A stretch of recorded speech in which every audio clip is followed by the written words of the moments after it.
is time for the word on Wall Street. Top investors watching your money. Joining me right now is Verdence Capital Advisor CEO Leo Kelly, Rosecliff Capital CEO and Managing Partner Mike Murphy, and Macro Trends Advisors founding partner Mitch Rochelle. Gentlemen, always a pleasure. Happy Friday to you. Leo, kicking things off with you. With a market that is down ahead of Fed Chief Jay Powell's comments this morning, we are zeroing in on the annual Jackson Hole Symposium this morning.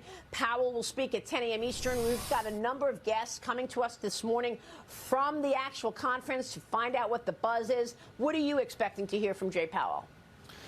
Well, I'm expecting him to try to toe the line as tight as he can, Maria, but he has to come out and say that they're going to continue to be diligent about fighting inflation. The reality is we have 2 down GDP quarters.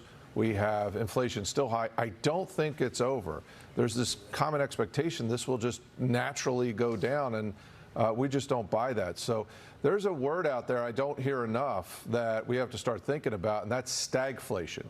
And so if Powell's not careful, we're going to find ourselves in a place that we haven't seen in decades. So I do think he will be a little more hawkish than maybe what the market has thought over the last couple weeks. Yeah, explain stagflation for our audience, Leo, because I know that that's when you've got inflation, but also when you've got an economy that's slowing, right? Stagflation? Exactly. You have an economy that's slowing while inflation is still going up. We saw that in the 70s. Yeah. When I grew up in the 70s, there were decisions like food or heat, because people were out of work, wages were a problem, and inflation was running very hot. And we have the threat of going back into that moment.